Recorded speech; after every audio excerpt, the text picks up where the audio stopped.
Hola, ¿cómo están? Bueno, hoy seguimos con nuestro tema del mes, nuestra exploración acerca de la sexualidad femenina. Y hoy vamos a hablar de buena mujer, mala mujer, eh, de dónde surgen estas ideas de qué hace a una mujer buena, qué hace a una mujer una mala mujer, eh, qué tan, qué significa ser pudorosa, de dónde nos surgen estas expectativas, estas necesidades de alguna manera de controlar la manera en que vemos a la mujer, no solo en que se comporta, sino en cómo nosotros entendemos a las mujeres. Y bueno, antes de empezar, sí quiero decirles que en este momento el área donde vivo, que es en el noreste de Estados Unidos, bueno, tenemos un aviso, no es algo inminente, pero un aviso de tornado. O sea que si de pronto me ven desaparecer como Dorothy en El Mago de Oz, ya saben por qué es. Pero fuera de esas intempestades, em, comencemos con nuestro tema. Entonces, cuando hablamos de sexualidad femenina, no solamente estamos hablando del acto sexual en sí.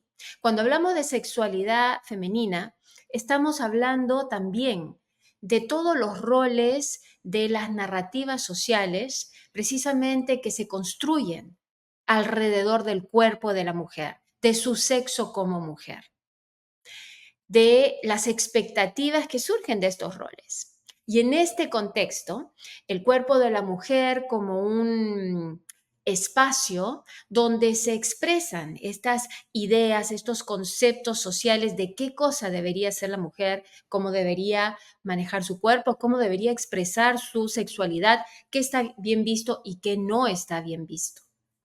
Entonces, las preguntas de hoy que vamos a hacernos juntas es, por un lado, ¿quién decide qué hace a una mujer buena y qué hace a una mala mujer? ¿Quién decide lo que es correcto o incorrecto? ¿Cuáles son las reglas de juego cuando hablamos de sexualidad femenina? ¿Cómo influyen estas reglas de juego, estas percepciones que tenemos unas de otras y de nosotras mismas en nuestra vida diaria? Y bueno, si hablamos de quién decide quién es una buena mujer y quién es una mala mujer, bueno, es la sociedad. Son nuestros ideales sociales y las expectativas que estos ideales despiertan. Son estas ideas que tenemos de qué es bueno y qué es malo y no es absoluto. Y les voy a dar unos ejemplos. ¿Qué consideramos como una mujer buena o una mala mujer? Varía, uno, por cultura y dos, incluso por tiempo, es decir, en qué época nos ha tocado vivir.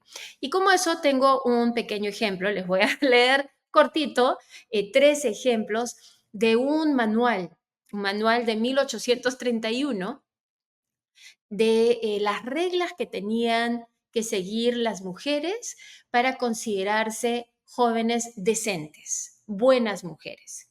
Y aquí hay tres de esas reglas y se las voy a leer. Para comenzar, había que evitar todo lo masculino, incluso amistades con los hombres.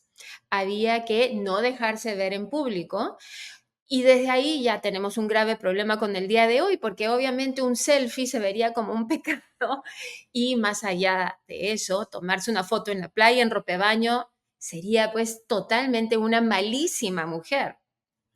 Y sin embargo, hoy comprendemos que estar de vacaciones, tomarse una foto en bikini si a uno le provoca, o en ropa de baño o lo que fuera, no nos hace necesariamente buenas o malas. Tenemos otras ideas relacionadas a esa valorización que le damos a la mujer y cómo expresa su cuerpo y cómo expresa su sexualidad. Otra regla que tenían en ese entonces, en 1831, evitar que a las mujeres les gustaran los lujos porque tenía que optar más bien por la simpleza. Bueno, hoy que vivimos en un mundo tan comercializado, donde el consumismo es en realidad promovido a todo nivel, obviamente que esa regla ya no se ya no se aplica. Pero en todo caso, eso es solamente para que vean lo arbitrario, lo relativas que son estas normas, estas ideas de qué hace una mujer decente, qué hace una mujer buena y qué hace que veamos a ciertas mujeres como malas mujeres, como indecentes, como con menos valor. Y todo esto, de alguna manera, estos ideales que varían por cultura, varían por tiempo histórico, en general, tanto lo bueno y lo malo parten o se centran, y se han centrado por toda la historia de la humanidad, en realidad, alrededor de lo siguiente. Ancladas en el cuerpo de la mujer son las expectativas sobre el uso que la mujer le da a su cuerpo. Es decir, lo ideal hasta el día de hoy es, y nosotros nos vamos a centrar en la cultura occidental de hoy, lo ideal es que la mujer sea virginal, que sea pudorosa, que sea un vehículo de reproducción, que tenga instinto materno, por ejemplo. Las funciones, precisamente hablando de funciones como funciones de madre o los roles que se derivan del cuerpo de la mujer, de la sexualidad de la mujer, son los roles de madre, los roles de esposa, los roles de, además, esposa y apoyo emocional, y administradora de asuntos de la casa, generalmente de las finanzas o de la economía de la casa. Lo cual, ya lo hemos mencionado antes, pero explica por qué cuando vemos a mujeres en altos cargos, tienden a estar en altos cargos dentro de o recursos humanos o el área de finanzas de una empresa. Pocas veces como CEO en el área de liderazgo. Y es que hay esta idea milenaria de alguna manera que la mujer es una buena administradora, porque finalmente es la responsabilidad de mujer ser la administradora de los bienes familiares, de la economía de la casa. Entonces, ya que nos centramos en la cultura occidental, vamos a preguntarnos qué significa ser una buena mujer hoy. Y primero vamos a centrarnos en qué significa en cuanto a cómo usamos nuestro cuerpo. Entonces, verdaderamente, si se espera de nosotros que seamos virginales, si eso es visto como bueno, en contraparte, en contraste, aquella mujer que es activa sexualmente, y estamos hablando de mujeres solteras, ¿no? O en todo caso, mujeres que si están casadas, lo que se ve mal es que sean activas sexualmente fuera de su matrimonio, es decir, que no sean monógamas. Pero bueno, lo que se aprecia es la virginidad frente precisamente a la actividad sexual. Porque una mujer que es activa sexualmente, que expresa su deseo sexual, que es algo muy humano en realidad, se le ve muchas veces como promiscua. Se le ve, decimos que una mujer es fácil, ¿no? ¿Qué significa que es fácil? ¿Fácil para qué? Fácil si ella está expresando lo que desea hacer, en todo caso, no es que sea fácil para alguien, sino que está expresando su deseo, lo que sea. Pero bueno, eso no es lo que como colectividad entendemos. Entendemos que lo positivo es que una mujer más bien no sea activa sexualmente. Al menos estamos hablando un poco de generalidades, obviamente que siempre hay excepciones. ¿Qué otra cosa? Que la mujer sea pudorosa, que sea receptiva sexualmente. Y en contraparte, lo que no vemos bien es que una mujer sea exhibicionista y que sea agresiva sexualmente. Nos incomoda ver a mujeres que sean sexualmente agresivas. Y ahí puedo pensar, por ejemplo, en la serie Sex and the City, que, bueno, ahora pueden ver los capítulos antiguos en plataformas como Netflix, por ejemplo. Y de todas las cuatro protagonistas, la más controversial era precisamente una mujer a la que en algún momento incluso sus amigas la acusaron de ser promiscua y que era muy para nuestro gusto, muy agresiva sexualmente. Entonces comenzamos a ver cómo se hace una diferenciación, no solamente en cómo expresamos nuestra sexualidad, sino cómo usamos nuestro cuerpo. Una mujer buena, lo que se espera de ellas es que no sea objetivizable, es que trate de mantener su cuerpo como un espacio privado. Y ahí, por ejemplo, me acuerdo de cuando fuimos en un viaje de turismo, en realidad, a Ámsterdam.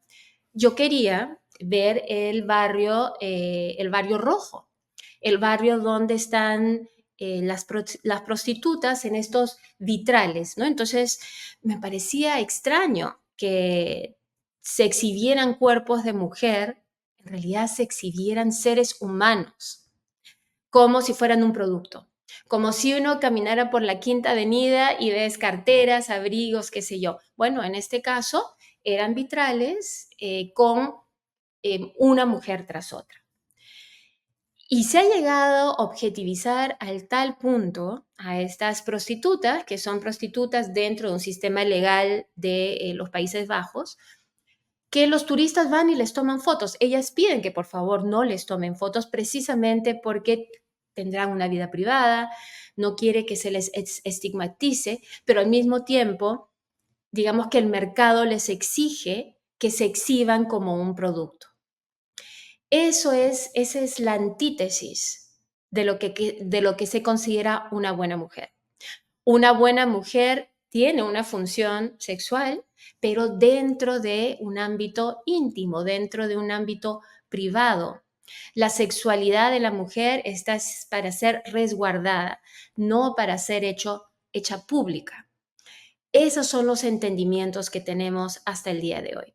Segundo, en cuanto a nuestras funciones, es, por ejemplo, el rol de madre. El rol de madre visto como lo positivo versus la mujer sin hijos. Y a veces cuando tenemos una amistad o conocemos a alguien que no tiene hijos, no lo tomamos como algo normal, no lo tomamos como algo ideal.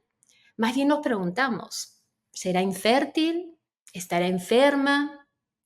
¿Tendrá una carencia emocional? ¿Carece de instinto materno? ¿Es egoísta? En resumen, ¿es imperfecta? Y no nos ponemos a pensar hasta qué punto este juzgamiento es, es válido o es justo para la mujer a la que estamos juzgando, simplemente por, ya sea por elección o no, no tener hijos. Pero precisamente porque la sexualidad femenina está socialmente tan amarrada al rol de madre, a la reproducción de la especie, es que inmediatamente lo que viene es un filtro de juzgamiento para aquellas que no cumplen esa función de madre, para aquellas que no logran aportar al crecimiento de la especie, aportar entre comillas, ¿no? Entonces, es más, hubo un estudio reciente entre más de 22 países donde descubrieron que las mujeres más felices, por un porcentaje de entre 5 a 10%, dependiendo del país, las mujeres más felices eran aquellas, y este estudio lo hicieron entre mujeres de 50 a 70 años, es decir, mujeres que ya habían pasado el ciclo de reproducción, que no es que en un futuro pensaran tener hijos, sino que estaban en un punto de su vida donde sabían perfectamente que ya no iban a tener hijos o que se habían tenido hijos, que esa había sido su elección. Y lo que descubrieron es que las mujeres sin hijos eran porcentualmente más felices que las mujeres con hijos. Y no es que odiaran a los niños, sino que lo que se encontró es que muchas veces se espera que la mujer sea madre, pero nosotros como sociedad no siempre apoyamos a las madres. Hay niveles altos de estrés en muchas mujeres que son mamás, por ejemplo, para poder trabajar y ver quién les va a cuidar a sus hijos, para poder costear los gastos que implican criar, educar, etcétera, a los niños. Entonces, la pregunta que se hacía este estudio es si es que esa diferencia porcentual mejoraría si es que como sociedad estamos más preparados a apoyar a las mujeres precisamente en aquellos roles y funciones que les exigimos. Es decir, si les exigimos que sean madres, entonces, bueno, apoyemos a las mujeres para que puedan llevar la maternidad de la manera menos estresante posible. Apoyemos a las mujeres para que puedan verdaderamente disfrutar de su rol de madres y no que el rol de madres termine siendo una carga y un motivo de estrés como sociedad. Obviamente siempre van a haber casos en los cuales el estrés es inevitable por distintos motivos, pero quizás podamos hacer algo más como grupo, como comunidad, como sociedad, para apoyar a las mujeres que pasan por la maternidad. Y bueno, en este caso, muchas veces nosotros exigimos un instinto materno, exigimos la maternidad, pero no damos ese apoyo. Si pensamos en otras de las funciones de la mujer como esposa, y en este caso esposa y además apoyo emocional, ¿no? Siempre antes decía, detrás de un gran hombre hay una gran mujer. Pocas veces en la historia se ha dicho, detrás de una gran mujer hay un gran hombre. Es más, estaba pensando en el ejemplo, por ejemplo, ahora la candidata del Partido Demócrata en Estados Unidos, la candidata a la presidencia es mujer, Kamala Harris. Y su candidatura se dio de una manera repentina. El actual presidente no se puede, por distintos motivos de salud, etcétera, y presión pública, decidió no ir a una reelección. Entonces, de pronto, Kamala se encontró que era vicepresidente. Dentro de este turno presidencial, se encontró como la candidata presidencial del Partido Demócrata. E inmediatamente digamos que el vox pop, ¿no? En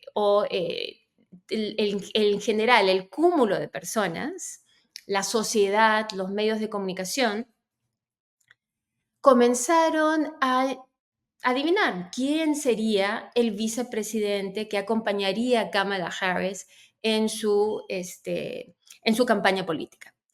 Y lo que decían es que ella tenía que escoger, ella siendo una mujer de ascendencia india y jamaiquina, de raza negra, que tenía que escoger a un hombre blanco. Y hay esta idea aún de que detrás de una mujer, por más capaz, por más poderosa, por más afirmativa, por más profesional que sea, tiene que tener el apoyo de un hombre para poder tener éxito. En ningún momento se dijo que, por ejemplo, Kamala Harris debía escoger a otra mujer igualmente capaz, igualmente profesional, igualmente preparada para que fueran presidenta y vicepresidenta, sino que se intuía, se tomaba por sentado que tenía que haber un hombre dentro de esta dupla en la campaña presidencial. Interesante, interesante en un país como Estados Unidos, donde supuestamente se habla tanto de igualdad de género. Pero en todo caso, cuando hablamos acerca de las funciones que se derivan de la sexualidad femenina, no solamente está la maternidad, también está la actividad sexual y en particular la actividad sexual dentro de la pareja. Entonces, por ejemplo, una mujer buena va a ser monógama, una mujer o una mala mujer va a ser infiel. Y es interesante porque a veces uno escucha, yo he escuchado amigas, etcétera, bueno, su marido es infiel, pero ¿sabes qué? Es buen padre. O el marido es infiel, pero ¿sabes qué? Es buen proveedor. Nunca he escuchado que digan lo mismo de una mujer. Bueno, la mujer le es infiel al marido, pero ¿sabes qué? Es una buena madre. No, no decimos eso. Hay una permisibilidad, hay una flexibilidad hacia las reglas para el hombre y las reglas de la mujer. Y ojo que aquí no estoy diciendo que lo ideal sea la infidelidad, solamente estoy dando un ejemplo de cómo juzgamos a los distintos sexos de distinta manera. Pero en todo caso, la mujer buena es la mujer fiel, es la mujer monógama. Y por supuesto que muchas de estas cosas están enraizadas en nuestro sentido de moral, en nuestro sentido de lo que es bueno y malo, pero nuevamente eso varía por cultura. Puede ser que en otras culturas, por ejemplo, eso no se valore tanto. No lo sé, pero en todo caso nos estamos centrando en nuestra cultura como es. Otra de las cosas es importante también que la buena mujer es cariñosa, es ecuánime, es dulce. La mujer que no es tan buena, la mala mujer es emocional, es pasional, es intempestiva. No celebramos a las mujeres que tienen altibajos emocionales, lo cual a veces es difícil porque hay muchas mujeres que, por ejemplo, em, pueden tener manía bipolar. Entonces, hay ciertas expectativas, no solamente en torno a nuestra sexualidad, de cómo manejamos o cómo gerenciamos o cómo expresamos nuestra sexualidad, sino los roles y las expectativas y las funciones que van amarradas conceptualmente a la sexualidad femenina. Es decir, a ser madre, a ser monógama, a ser tranquilas, a ser receptivas, a no necesariamente ser asertivas, no ser muy apasionadas, ser tranquilas, a crear paz para los demás, a ser entregadas en lugar de enfocadas en sí mismas. La mujer se espera que como parte de su instinto natural, la mujer cuide de los demás. No siempre se espera que cuide de sí misma. Esto, ¿cómo nos impacta? Por un lado, crea una distancia porque constantemente nos estamos juzgando como mujeres, juzgando y creando estereotipos. Y aquí quiero traer a colación un poco mi experiencia en una ciudad como Miami. En Miami hay un cúmulo de inmigrantes latinoamericanos. Entonces hay latinoamericanos de distintos países. Y las mujeres de distintos países constantemente se juzgan y estereotipan. Por nacionalidad, se estereotipan unas a otras.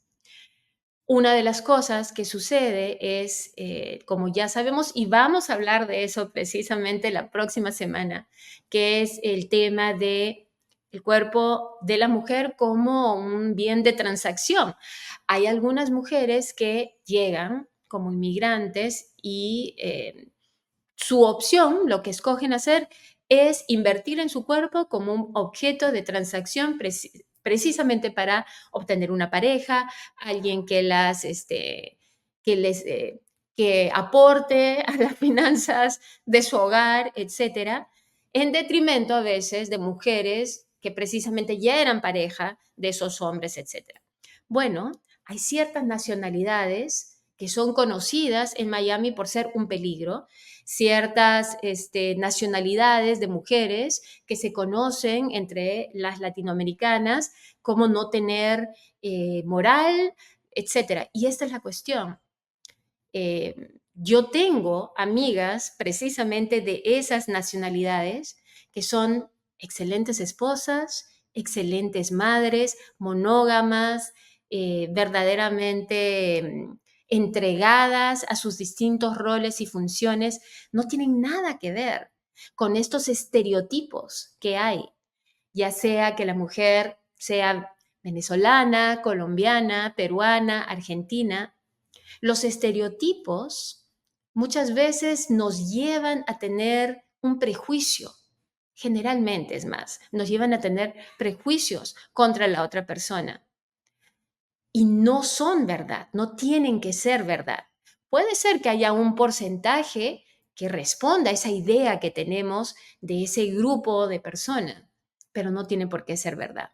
Y por otro lado, esta manera en que nuestra sexualidad es entendida, en cómo debemos expresarla, en cómo debemos amarrarla a las funciones sexuales, sociales, sexuales también, funciones sexuales, claro. La maternidad es una función que está ligada a nuestra sexualidad, es una función sexual. Pero bueno, ligado a esto, cuando nos vemos a nosotras mismas y no calzamos con esas expectativas, lo que surge es la culpa. Sentimientos quizás de ser inadecuadas, de ser imperfectas, de alguna manera ser raras, extrañas, de venir falladas, cuando no es verdad. Ninguna de nosotras es imperfecta a comparación de qué. Rara a comparación de qué. Fallida a comparación de qué. Inadecuada a comparación de qué. De estos ideales que culturalmente construimos. Pero como ya lo hemos dicho una y otra vez, cada una de nosotras tiene sus propias circunstancias. Y muchas veces hacemos lo mejor que podemos dentro de las circunstancias que tenemos. Andrea Dwornik, les voy a leer una cita. Ella fue una feminista estadounidense y ella dice: los hombres han construido la sexualidad femenina y al hacerlo han aniquilado la posibilidad de inteligencia sexual en las mujeres. La inteligencia sexual no puede vivir en la sexualidad superficial y predestinada que los hombres han fabricado para las mujeres.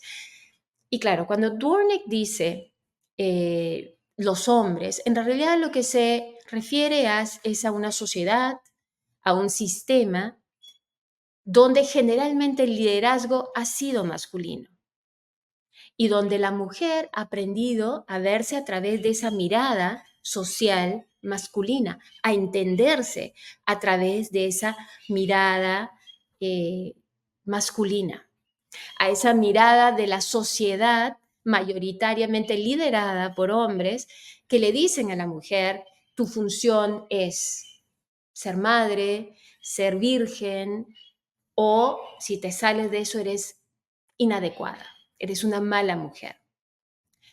¿Qué quiere decirnos Andrea con esta cita? Nos dice, por un lado, que nos estamos viendo a través de un lente social que no siempre es justo. Nos dice además que tenemos todo el derecho a redefinir qué es una buena mujer. Es más, yo diría que tenemos todo el derecho a decidir si queremos tildar a una mujer de buena o una mujer de mala. Porque finalmente, de repente, lleguemos a entender que si una mujer es buena o mala, poco tiene que ver con cómo expresa su cuerpo, su sexualidad, sus roles, sus funciones sociales.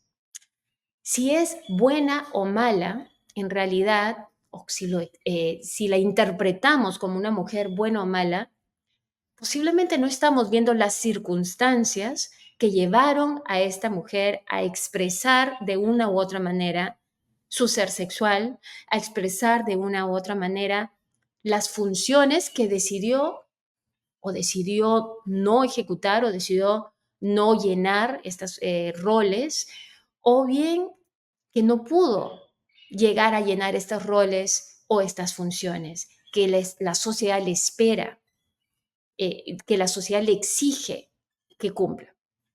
Entonces, quizás podamos entender que ya que tenemos retos compartidos, nuestras circunstancias pueden variar, pero estos roles, estas expectativas, las tenemos que enfrentar o los tenemos que enfrentar todas las mujeres tenemos que enfrentar estas expectativas en cuanto a estos roles y funciones. Quizás podamos ser más comprensivas con nuestras comujeres. Quizás podamos ser más empáticas con nuestra comunidad de mujeres. Podamos ser más solidarias con nuestra comunidad de mujeres. Por ejemplo, hacer que el trabajo, si tenemos la potestad de hacerlo, lograr que nuestro centro de trabajo sea más flexible quizás, precisamente para aquellas y aquellos también que tienen hijos. Quizás en lugar de ser reactivas, en lugar de etiquetar, podamos usar más el análisis para encontrar soluciones en lugar de acusar y estigmatizar a las otras mujeres. Y hasta quizás podamos entender que si no llegamos a un punto, o mejor dicho, hasta que toda mujer tenga sus derechos asegurados, ninguna de nosotras tenemos nuestros derechos asegurados. Hasta que toda mujer tenga, por ejemplo, entre sus derechos, la capacidad de tener las mejores condiciones para que pueda dar lo mejor de sí en los distintos roles y funciones que deba cumplir a lo largo de la vida, todas nosotras tenemos nuestras circunstancias también en riesgo. Bueno, con eso terminamos nuestra exploración de hoy. Muchísimas gracias, como siempre, por acompañarnos. Si es que les gusta este contenido, por favor recuerden darnos un like, compartirlo. Hablar de estos temas entre mujeres, de los cuales tan pocas veces se habla, es muy importante. Así que amplifiquemos este diálogo. Busquemos a otras mujeres con quien conversar sobre nuestras experiencias, así no estemos de acuerdo. Juntas podemos encontrar soluciones, juntas podemos encontrar un camino precisamente hacia un mundo más balanceado, hacia un mundo donde la sexualidad de la mujer no sea un objeto de juzgamiento, quizás sea más bien un objeto de comprensión. Bueno, tengan un lindo fin de semana. Ya saben, síganos por nuestras redes sociales, suscríbanse a nuestro canal de YouTube y nosotras nos vemos la próxima semana. Hasta pronto.